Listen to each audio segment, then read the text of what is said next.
I now want to talk about Mac Jones, the Alabama Crimson Tide's quarterback and NFL prospect.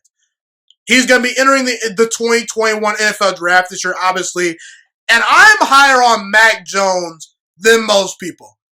I'm here to tell you that Mac Jones is better than you think. I believe Mac Jones is actually even a better prospect than what Tua Tagovailoa was a year ago coming out of Alabama. And people thought that Tua should have arguably maybe been the number 1 overall pick. I was not one of those people, but those were conversations that were had regarding Tua Tagovailoa.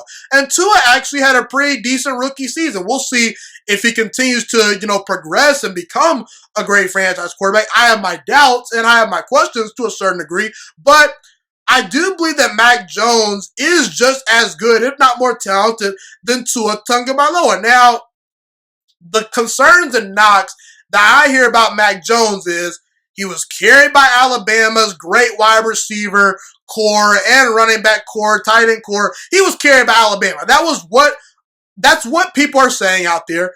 They also say he has an average arm and he can't move.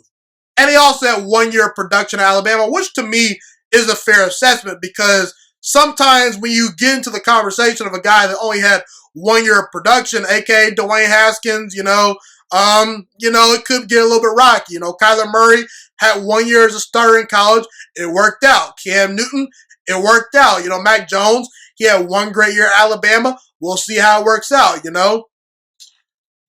I believe it can work out, though, Look, the truth is a lot of people out there are not watching enough Mac Jones tape, okay? They're just not. Because did Mac Jones have a lot of talent around him? Yes, he did. But Mac Jones had an unbelievable year, and he was a big reason why Alabama won the national championship this past year. In fact, in 13 games, he completed 77% of his throws, had 41 touchdowns, to only 4 interceptions. And in the national championship game, he actually outplayed Justin Fields. Justin Fields and Mac Jones were on the same field in the national championship game, and Mac Jones outperformed him. Now, we could debate who had the better team. Obviously, Mac Jones probably wins that argument, but he was a better player than Justin Fields that day in the national championship game, okay? And what makes Mac Jones so good to me is he's a very, very accurate quarterback, okay? And he throws a great deep ball. He's arguably maybe one of, if not the best deep ball thrower in this draft. He's right up there, okay? And he's not afraid to take a hit. He will stand in that pocket for 3 or 4, maybe 5 seconds and take a shot and deliver strikes down the field. He's not afraid to push the ball down the field. He's not a check down artist. He operated like an NFL quarterback this past year, okay? And when he faced pressure, he got the ball out of his hands very quickly and was able to work within the confines of Alabama's offense. And Mac Jones also is really good at reading defenses. He's arguably the smartest quarterback in this draft as far as, reading defenses go. And Steve Sarkisian and the Alabama Crimson Tide, along with Nick Saban, they were running a true NFL offense this past year. So Mac Jones, he's ran an NFL offense. He executed those plays at a high level. And I think Mac Jones has better physical tools than people realize. First of all, he's a big guy. He's a legitimate 6'3", maybe 6'4" even. He's at least on the taller side of 6'3". Let's just say he's about 6'4", about 220, 230. And he's a big guy. He's going to be more than durable enough, in my opinion, to take those big hits in the NFL. He's really hard to bring down.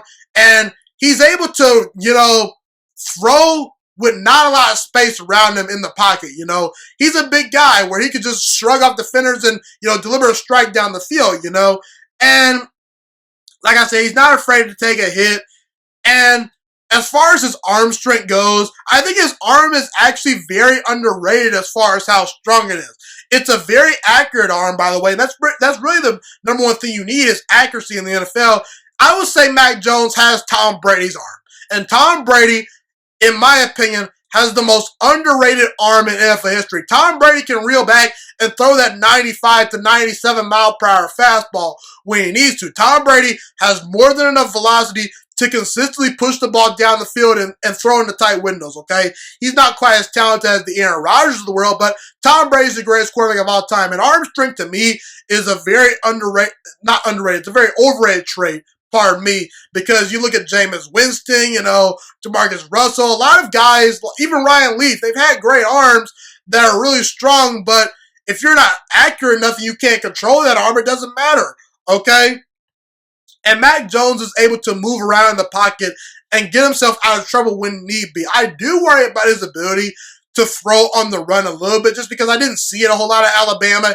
He was rarely asked to make off-schedule plays, because he didn't need to. But I do believe that Mac Jones can be a solid franchise quarterback. Will he ever be a great quarterback? Maybe, maybe not. I think that he needs a really great team around him to reach that level. But I do like what Mac Jones brings to the table. He obviously has bust potential, but so does Trevor Lawrence, so does Justin Fields, so does Zach Wilson, so does Trey Lance. All prospects have an opportunity to bust. But I will tell you, as far as where I fall on the Mac Jones spectrum, I'm higher on Mac Jones than most people. And I would not be surprised if Mac Jones ends up surprising a lot of people in the NFL if he gets with the right coach and the right team. Thank you so much for watching this video today. Please also note that the Juiciest Sports Podcast is not just a YouTube channel. It is available on all podcasting platforms, including Spotify, Google Podcasts, iTunes, and Apple Podcasts. Also, if you enjoyed this video, be sure to like, comment, subscribe, and share this content with all your friends.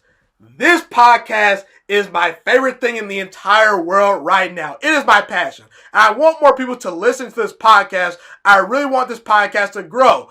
Also, a fun fact about me is that I want to go into the sports broadcasting and media world once I graduate from the University of Toledo, a college in Northern Ohio. I am looking to become one of the next great sports broadcasters and analysts out in the world. And I potentially would like to start my own network if this podcast really truly grows. Or if I fall short of that goal, I would love to work for a big-time network like ESPN or Fox Sports 1. I am open to all networks. So if you believe in my dreams and you see or hear my passion through the screen, be sure to tell all your friends about the Juiciest Sports Podcast. Stay motivated, you guys. Have a God-blessed day, and I'm out.